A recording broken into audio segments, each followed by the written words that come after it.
Bar for Bar album reviews. Vince Staples. Vince Staples is a self-titled fourth studio album from Long Beach rapper Vince Staples. This project, just like his last one, features production primarily from Kenny Beats with some assists on a couple tracks. For this project, Vince Staples takes a bit more of a toned down route, which seems to have confused and disappointed some people. Vince has always been credited as a gangster rapper with a conscious tone, and that's exactly what we get with this project. Things may not be as energetic or exciting as his earlier works, but this time around we get a different sound that really works well in my opinion. This album comes in at a total runtime of about 22 minutes with 10 tracks, so it's a really quick listen, especially when you consider that 2 of the tracks are skits. However, I don't think that really takes away from the project too much, although I would have not have minded a couple more songs to get us closer to that 30-minute mark at least. Although we may get that with his next project, Road Mono Park Broke My Heart. Oftentimes when we see a project that is self-titled, we assume that it's going to be very introspective and that we'll learn a lot about the artist, and I feel like that is the case here. Here we hear a lot from Vince about life in Long Beach, and it really does seem like he's actually taking you on a ride through the city, like Sean C. alluded to in his video. Just, telling you how things go and all the intricacies of it. The album starts off with the track Are You With That, which was also the second single for the album. As an intro, it's pretty solid and it really does set the tone for the project and the sound that we'll be hearing throughout the rest of it.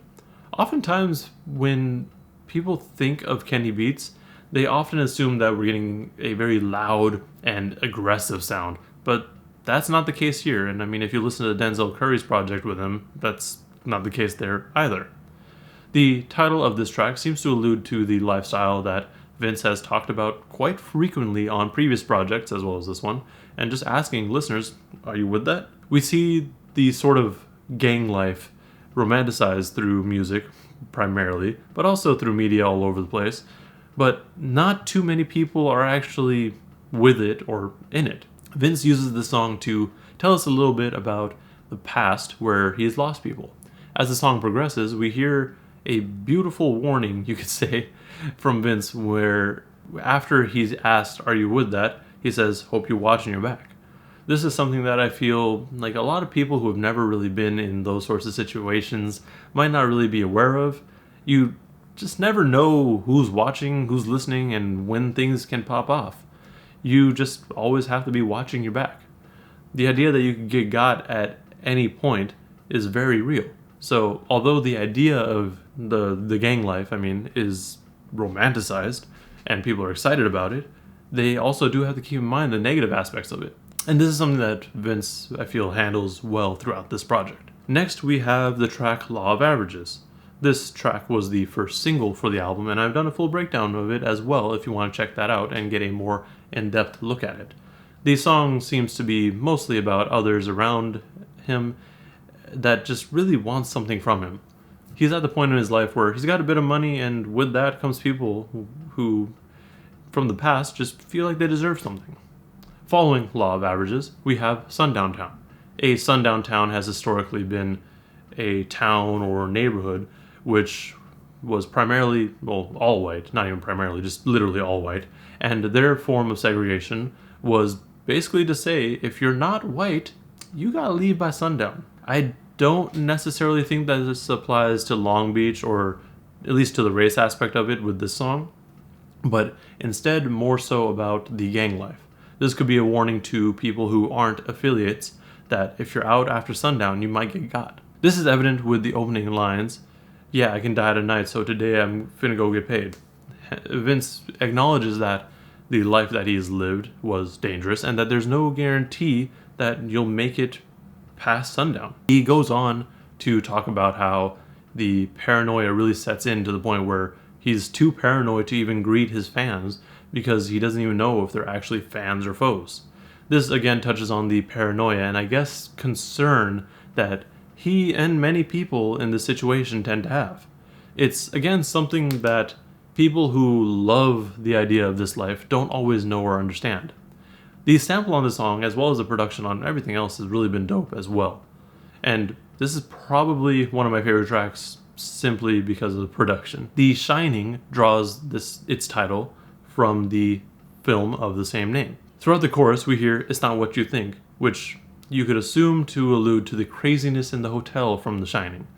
Continuing on the idea of The Shining, since it is a horror movie, we can draw similarities between that and Vince's life.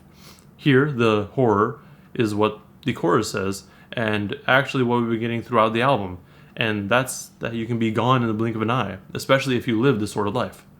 Aside from that, it's just being in these situations is terrifying. He also continues to bring up the idea that it's not just the horrors of this life that you have to worry about and deal with, but also the losses that you have to deal with. There's been many times on this project so far that he's mentioned that he's had homies die and he's gone to visit their graves. Next, we have taking trips. The trips here could be a few things, I feel.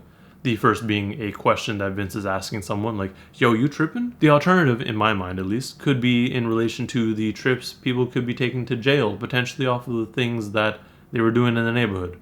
The third option, in my mind, also, could be that these trips are trips to the afterlife, because he kind of alludes to people having beef in the hood and things popping off. I do feel like the third option is mostly seen in the second verse, however, because he mentions how he hates July and how crime is at a higher rate, which apparently is because people just get more aggressive when it's hot outside. With the apple in the tree, we hear from whom we can only presume to be Vince's mom, recollecting how back in the day she got on the witness stand and lied about Vince's father attempting to murder someone.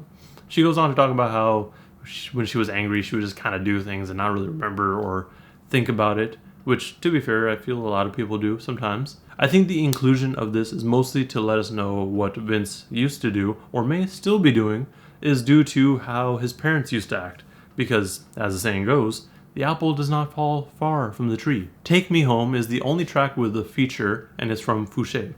This track is very much a relationship sort of song, at least in the beginning. Here we have Vince recollecting a time where his partner asked, "Yo, can we talk?" And he goes through some of the thoughts that goes through one's mind when this question comes up. Like, what did I do now? Throughout the rest of the track, he touches on the idea of going back home. He has traveled all over the world and is just still always comes back home.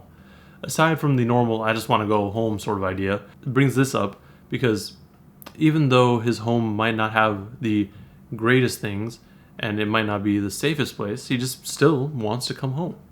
This is further emphasized with the chorus where Fouché sings, "Take me home like I click my shoes," which is in direct reference to The Wizard of Oz, where Dorothy clicked her shoes to go home. We also return to the paranoia in the second verse with the line, "I be solo dolo, never know who working with police," which is funny because And Kenny Beats is the police. Kenny Beats is the police. as we approach the end of the album, things start to pick up a bit more in terms of energy with the track Lil Fade. I feel like the people who didn't really enjoy this album as much would definitely at least enjoy this track because he gets a bit more in his aggressive bag. This whole track to me is about how he was on the front lines but also how he was still willing to mess around if necessary. Especially with the chorus saying, "So what up with it? Tell me if it's up, bitch."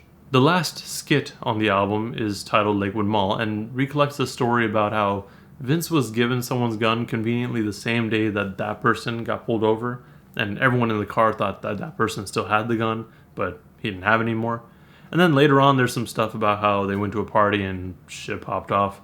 The moral of the story, which is said in the skit itself, is that you always got to think ahead. The final track on this project is This track as an outro is solid because it really just has us reflecting on everything that we've talked about so far and everything that's been happening in Vince's life so far.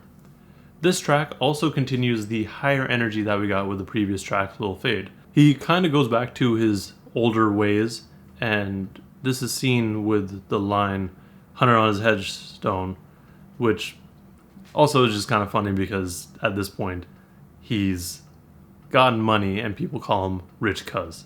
I also really enjoyed the lines towards the end of the song where he says, "For Corona, I was at Ramona with the mask. For Corona, knew the streets was over, washed my hands."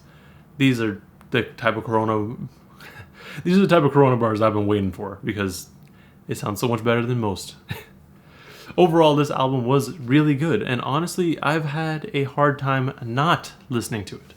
I'm not entirely sure if that has mostly to do with it being like 22 minutes, and that just being the average time it takes me to get around places, or if it's just one of those albums I can just throw on in the background. Throughout this album, we hear a lot about Vince's past, but not in the way that is most often seen. Here it's like Vince is just both reflecting on his life as well as keeping up with it. I know a lot of people tend to expect Vince to be more in the gangsta rap lane, but that's only one part of him. Truthfully, I feel like this is a more honest gangsta rap album than most because we hear so much about the side effects of this life. Like I mentioned a few times on this review, we've become so accustomed to the romanticized idea of this gang life that we don't really pay attention to the negativity that lies within it. Aside from potentially getting killed, you have to deal with the fact that your friends are getting killed and just people around you are always in danger and you never know what's going to happen. Typically with Vince's music, it's kind of hit or miss for me in terms of if I would like the entire album or just a handful of songs. And this time around, I thoroughly enjoyed everything about it, even the skits. Since it's a fairly short album, I'm only going to list 4 of my favorite tracks, which are Sundown Town, Take Me Home, Lil Fade, and As always, I look forward to whatever Vince has cooked up for us next. I know his next album, Ramona Park Broke My Heart, has been announced, but we don't quite know when it will be released. If this album is anything to go by, however, I'm sure we'll be in for another very introspective album, especially with a title like that. That's all I got for this review. Let me know in the comments below what you thought of this album and what your favorite tracks are. Also remember to like and subscribe if you want to see more content and reviews like this.